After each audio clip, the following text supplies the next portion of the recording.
L'édition de Philippe de Carthagène. Mais où t'as pêché ça?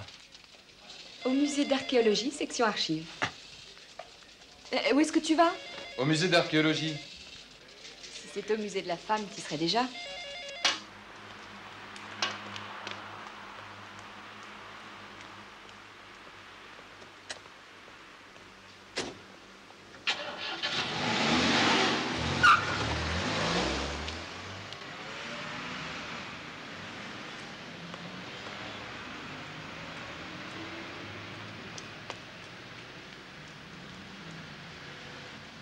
Ludwig Krieg? Ah oui, je me souviens.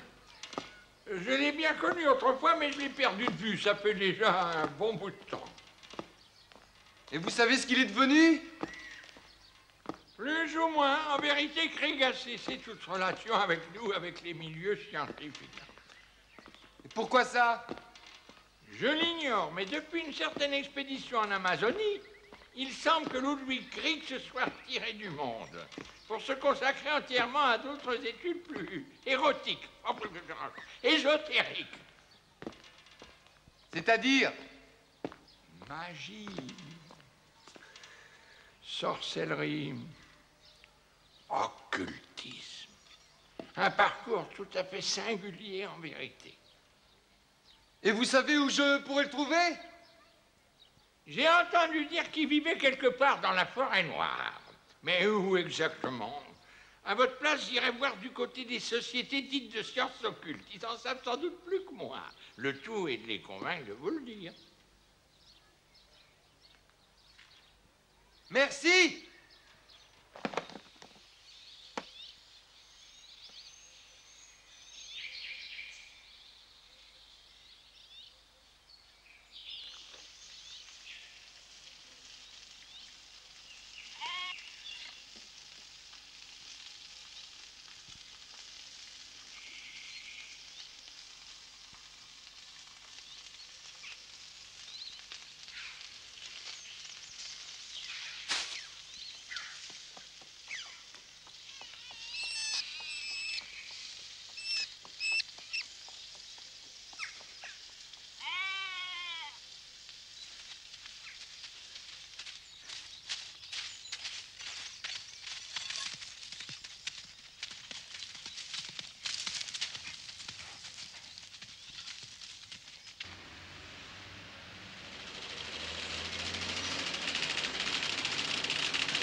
Suite, demande, Paris, retrouver trace Ludwig Krieg. Par intermédiaire Dutch Institute für Okkulte Wissenschaft, Krieg se rend prochainement à Madrid pour séminaire international de parapsychologie.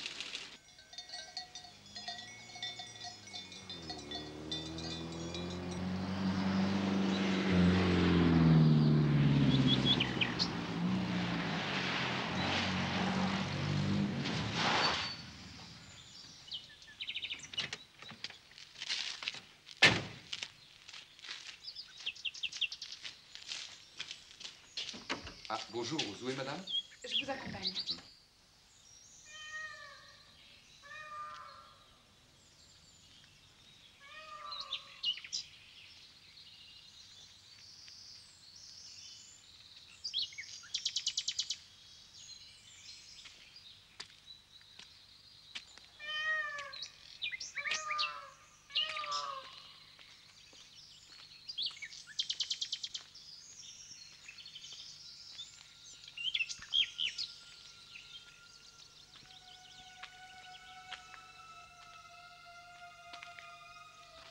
Diana?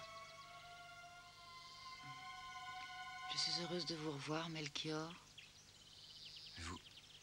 Vous êtes souffrante? Je ne me sens pas très bien depuis quelques jours. Et que dit le docteur Garcin? Le docteur Garcin? Je ne l'ai pas consulté. Mais laissons cela, voulez-vous? Parlez-moi plutôt de Grieg. Où en êtes-vous avec lui? Bon, comme prévu, il est arrivé avant-hier à Madrid pour son séminaire. Vous lui avez parlé? Ouais, je l'ai appelé à son hôtel. Mais dès que j'ai prononcé le nom de Philippe de Carthagène, il a raccroché sans vouloir en savoir davantage.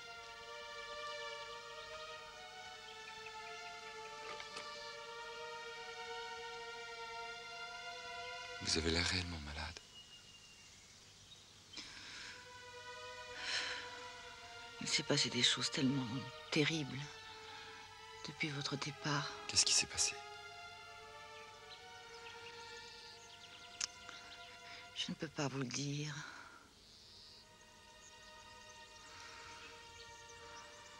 Craig,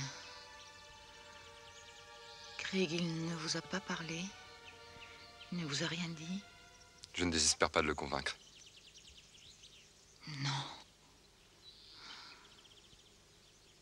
Il faut que vous me l'ameniez.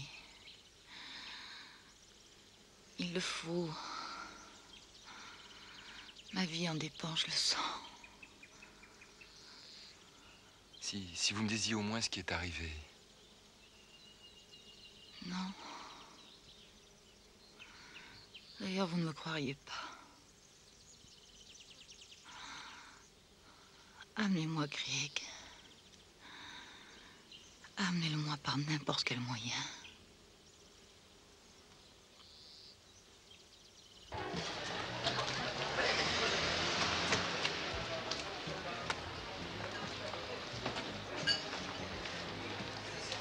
Monsieur Craig, la voiture envoyée par le séminaire est là.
Mais où m'emmenez-vous, chauffeur? À la réception offerte par l'organisation. On ne m'avait pas prévenu. Il s'agit d'une surprise de dernière heure, monsieur. C'est encore loin? Non, pas très. Je ne comprends pas, chauffeur. Où allons-nous? Je vous l'ai déjà dit, monsieur.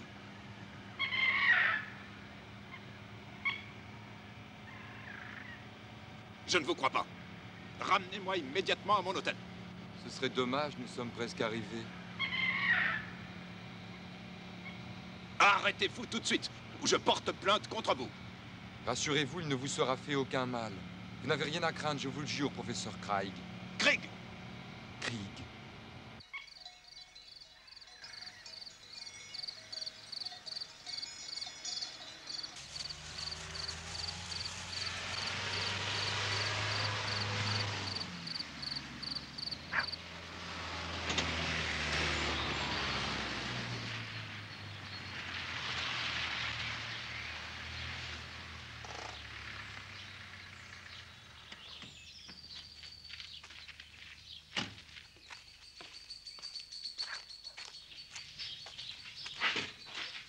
Professeur Craig, il y a si longtemps que je désirais vous rencontrer.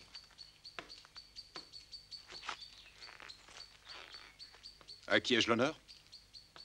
Je suis Lady Robson, la cousine germaine de Philippe de Carthagène. Soyez le bienvenu, professeur. Vous connaissez le château de Rochenoir, vous êtes mon hôte. Et vous y serez traité comme tel.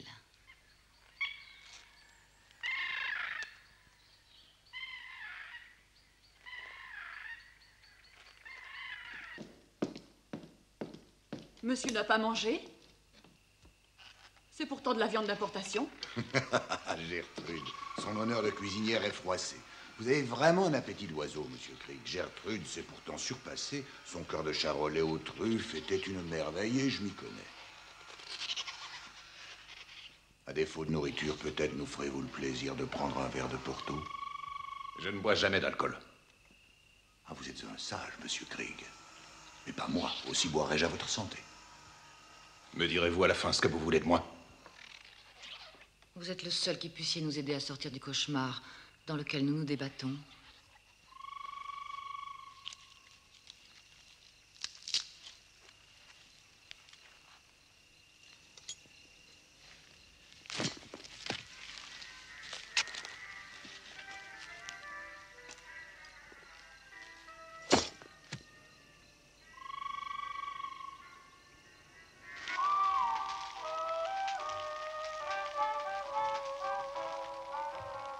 Gertrude.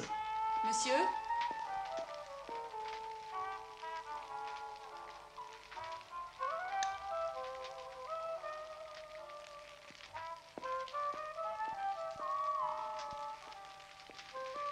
Voilà, monsieur Grigg.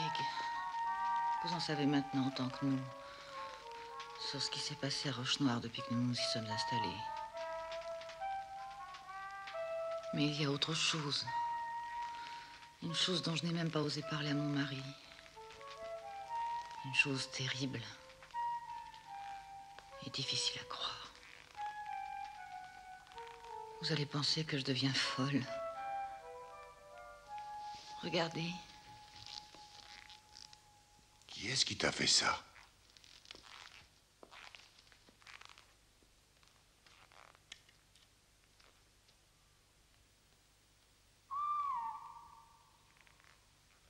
Ces morsures ne peuvent avoir été faites que par un vampire. Non, mais c'est une plaisanterie ou quoi, ça?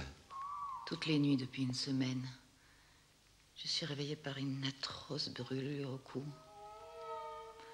Et je vois pencher sur moi une femme. C'est Inès de Carthagène. Elle boit mon sang. Mais enfin, Diana, qui peut encore croire de nos jours aux vampires? Moi, monsieur.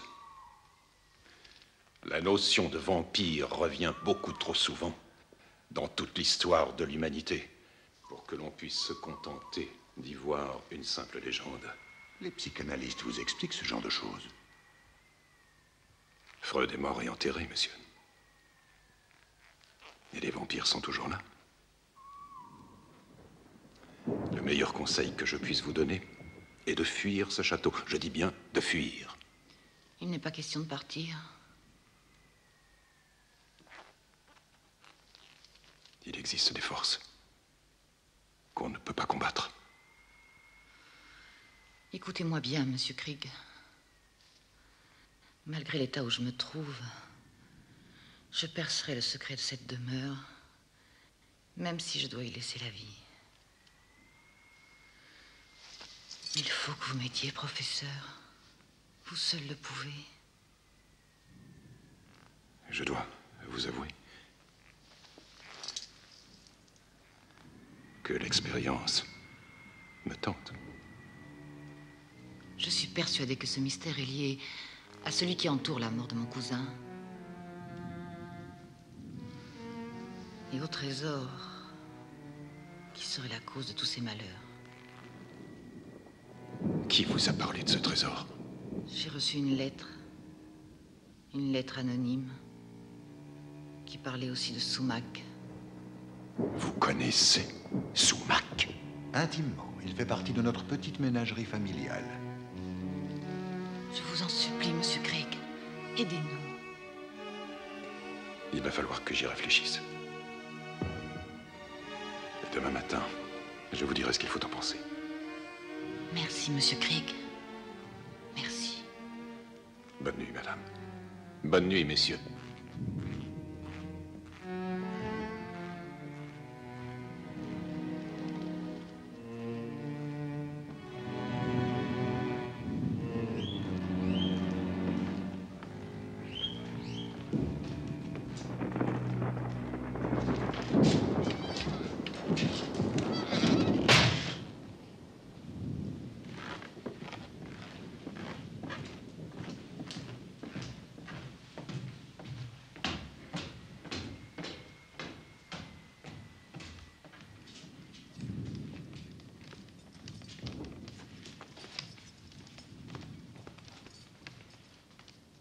Cher Melchior, Puis-je vous demander encore un service? Naturellement.